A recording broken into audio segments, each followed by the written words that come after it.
Welcome to day 4 of the 12 Days of Christmas Practice Challenge. Today's challenge is not really a cup of tea, but I figure if you're here for day 4, you're a little more serious and you will be up for this little challenge. So today's challenge is teach a friend who doesn't play the violin how to play Jingle Bells. Why in the world would I put this in here as a kind of a practice tip?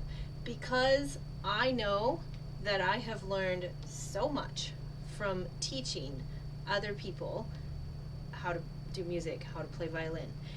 I started teaching very shortly after I started playing this instrument.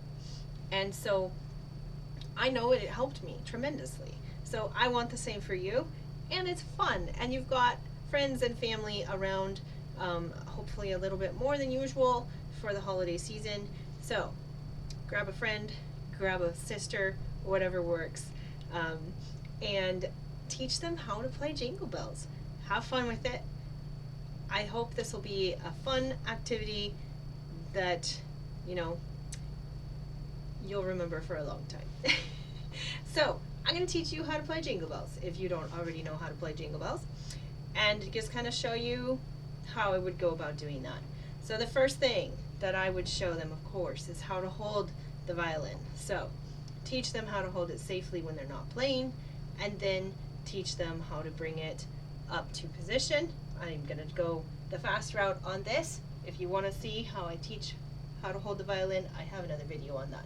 Okay, so getting them in position, getting them out here, showing them the spacing for the fingers, and then how to hold the bow. Okay, so we learn those things. We practice a couple of open strings.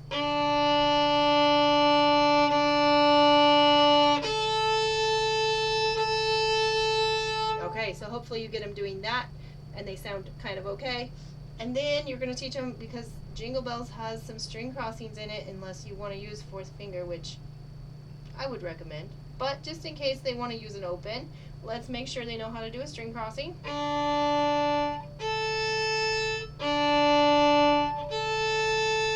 Okay, so hopefully they're doing that in a mirror so they can see if they're going straight and all of that. Alright, now we need to know what fingers we're going to play. So I would just teach it to them as how many fingers down on which string. You already taught them the spacing. Now I would teach them that the first note is 2 fingers down on the D string. Okay?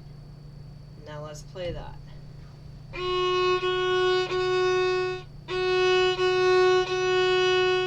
Okay, now we're going to play open A, string crossing, 1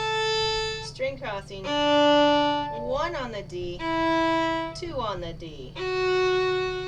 Let's just play that much again, 2 or 3 times. I won't take time for it right now though, but that's what I would do if I was teaching it to somebody else. Alright, second line. Now we're going to do 3 fingers down on the D string. Now 2 fingers again, and 1, 2, 1, open A. And then I would play that second line 2 or 3 times. It's definitely easiest to kind of teach this by rote in this situation. Alright, next line is 2 fingers down. It's actually exactly like the first line, so that's nice.